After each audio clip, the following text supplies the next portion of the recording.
Hi friends, welcome back to my channel. My name is Tawny. I am just a girl who loves Christian romance and over the last several years has made it my entire personality. Today's video, we're gonna just have a sit down little bookish chat, pick up your beverage of choice. Today I just have water because I already drank all the coffee and I feel like if I had more, I will talk roughly 60 miles per hour. So with that being said, let's get into it.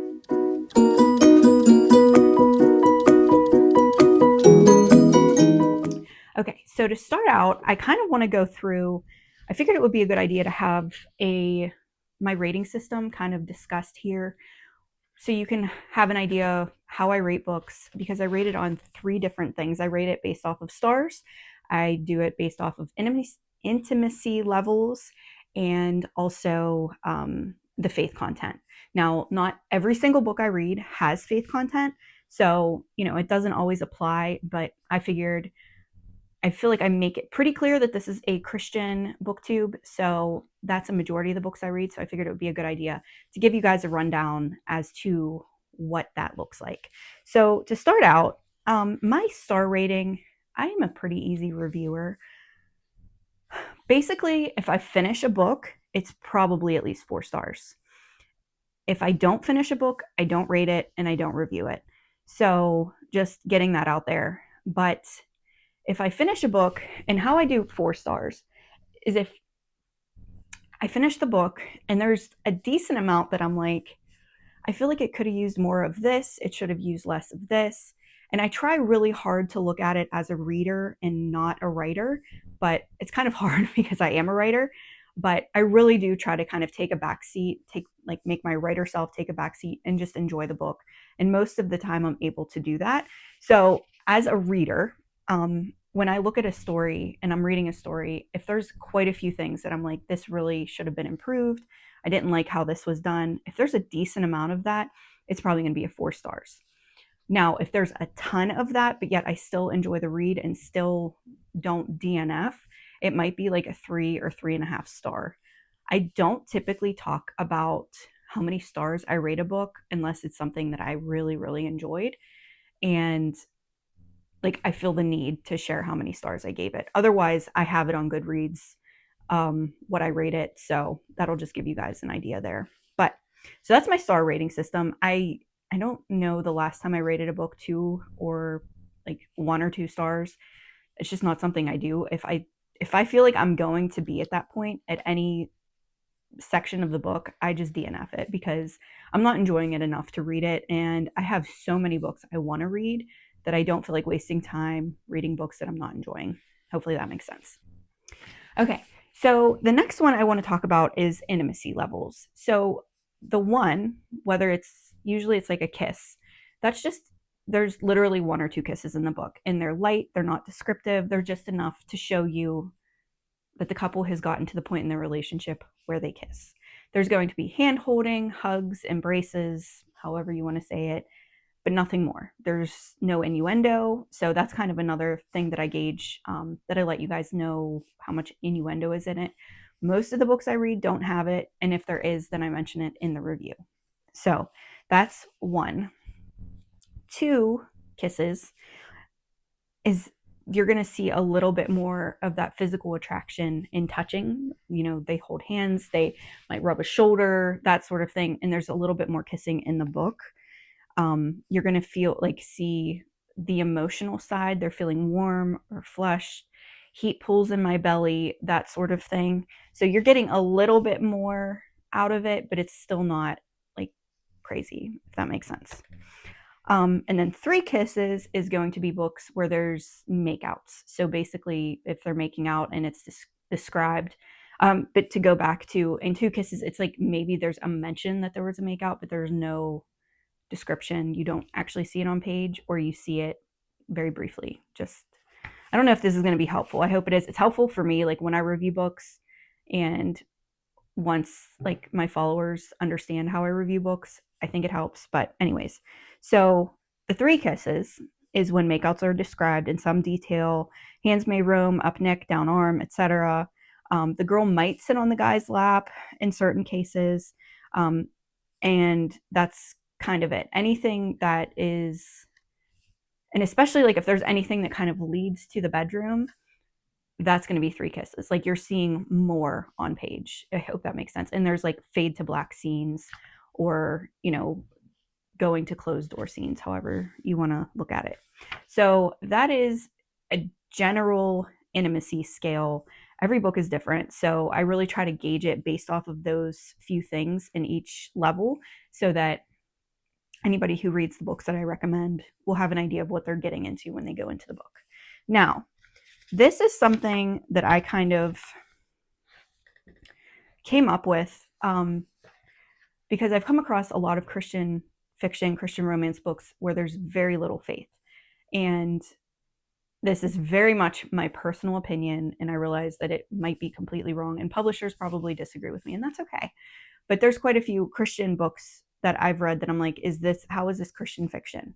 So I came up with a scale of how I rate the amount of faith in a book, because even some Christians don't want a ton of faith moments in books, but yet they still want that Christian feel, that Christian vibe. And so, they might want something that's lower on the end versus somebody who I'd like more faith in the book, the better, in my opinion. So that's it. So 0 crosses means there's no mention of God, no mention of faith, no mention of Christianity. They don't even talk about the characters being Christian, anything like that. 1 cross is basically a clean romance with Christian characters.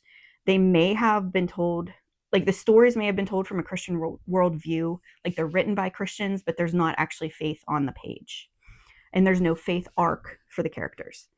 2 crosses is a clean romance with Christian characters and some incorporated faith elements, very light things. Okay. 3 crosses is there's a lot of faith in the book, some like genuine, stronger faith elements, but it's not crucial to the story. So you're going to see a faith arc, a small faith arc for the characters. Like, I don't know, maybe they struggle to pray at the beginning, and these characters are Christian, and then at the end of the book they become a stronger prayer warrior, or just a little bit stronger in their prayer or in their whatever it is. So there's still faith, there's a minor arc, but it's not huge and not crucial to the book. Okay. And 4 crosses is there was a lot of faith in it. We see the characters deepen their relationship with God. It was an important part of the story, but not absolutely crucial to the plot. Then we have 5 crosses. And the main focus of the story centered on Jesus, and the book would fall apart without him in it, without his work in the characters' lives and the situations that they're in.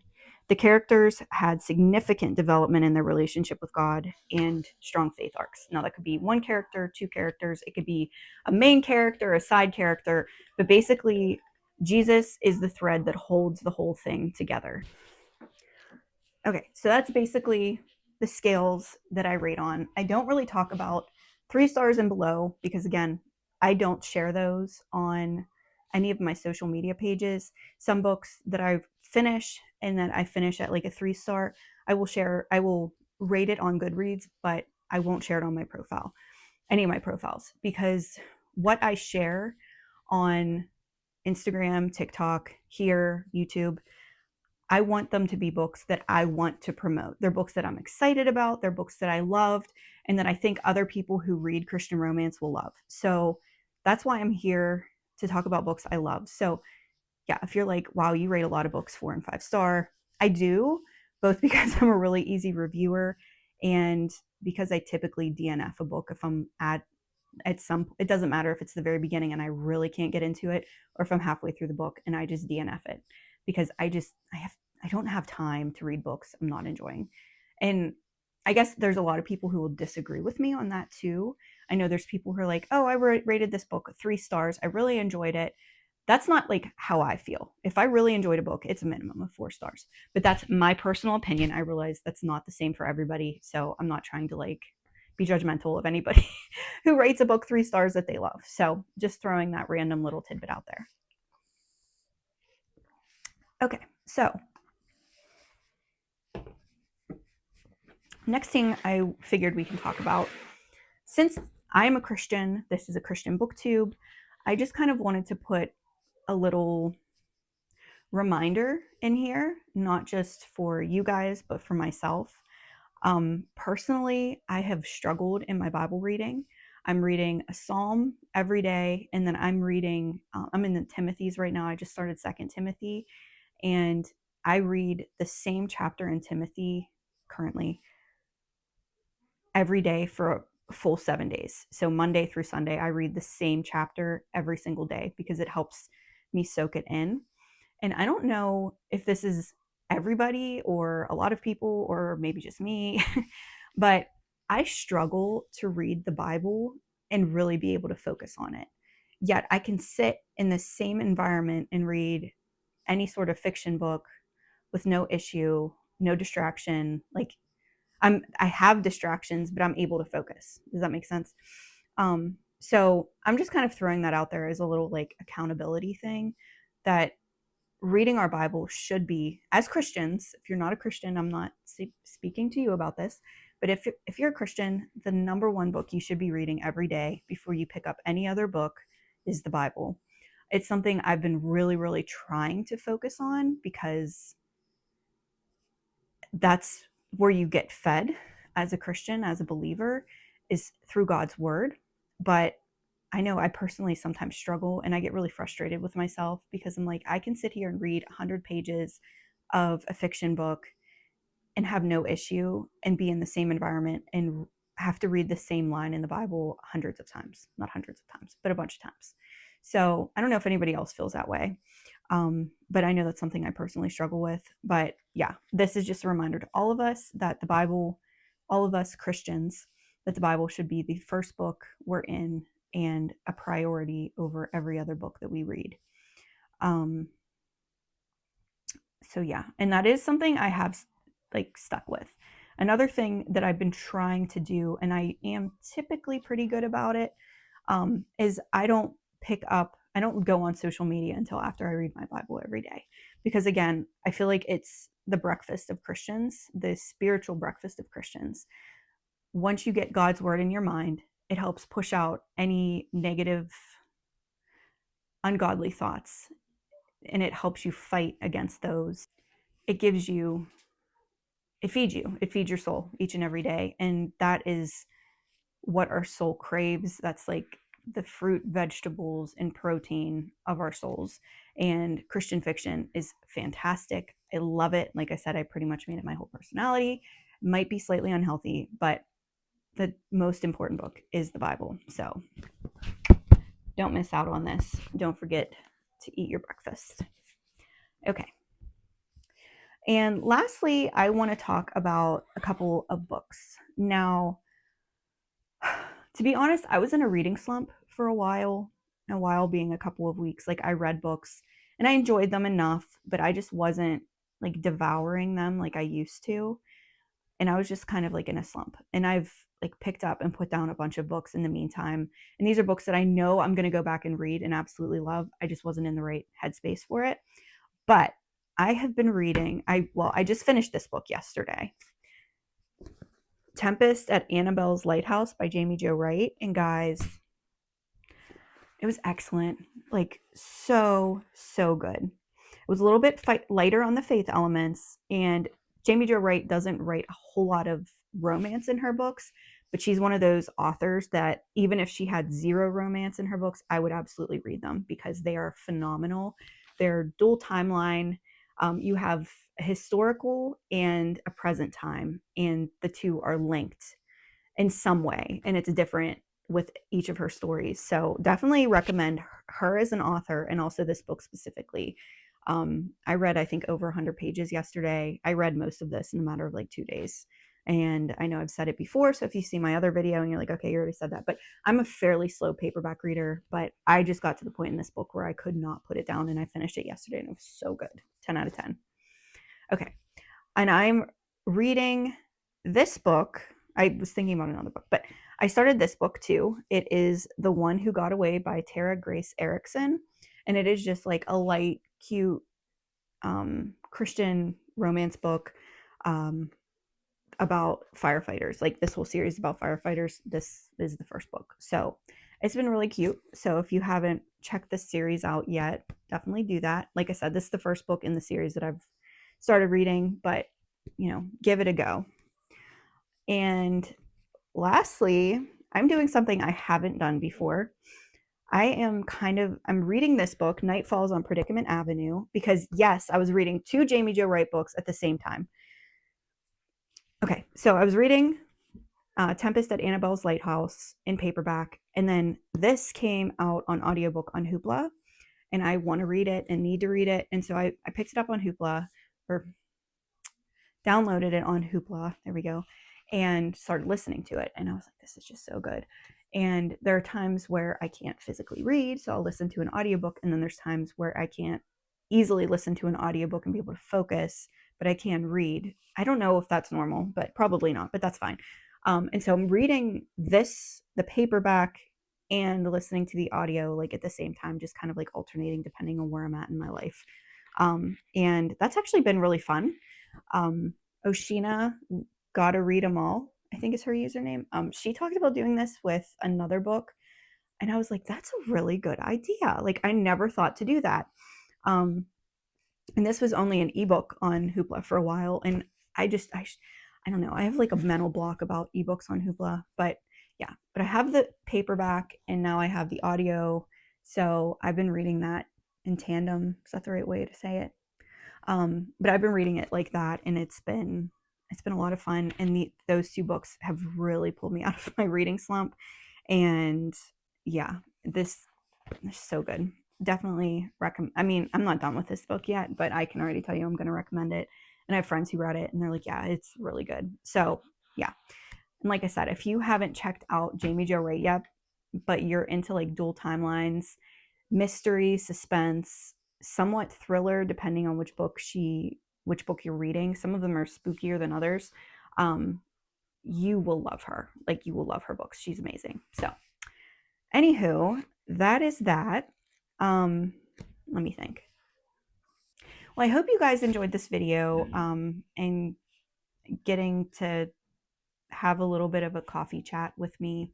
If you are a fellow Christian romance loving reader, please let me know in the comments what you're currently reading. Let me know if you've read any of the books that I mentioned here. Night Falls on Predicament Avenue, The One Who Got Away, Tempest at Annabel's Lighthouse, and what you thought of them if you did. And also let me know too, what books of the Bible you're reading in the comments. And yeah, something that has helped me too, just kind of backtracking here. I actually have a Facebook group that is tied with my Instagram and TikTok. It's called Christian Bookshelf Besties. So if you're interested in joining that, I will see if I can link it in the description below. But if not, I will list like what to search on Facebook. It's just a Facebook group.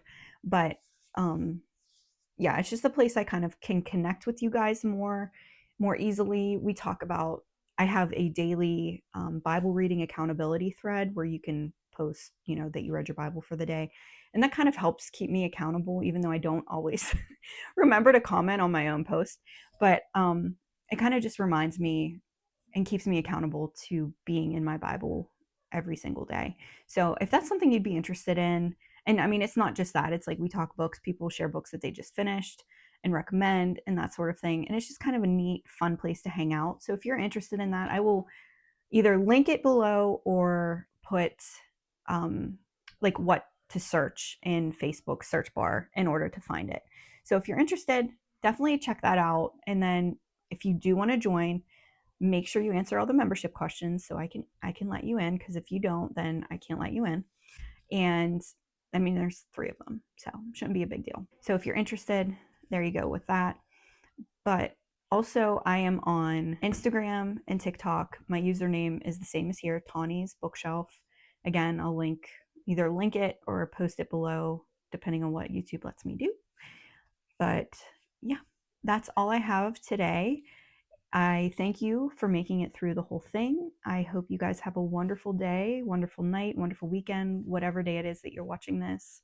I hope God blesses you, and I will see you guys next time. Bye.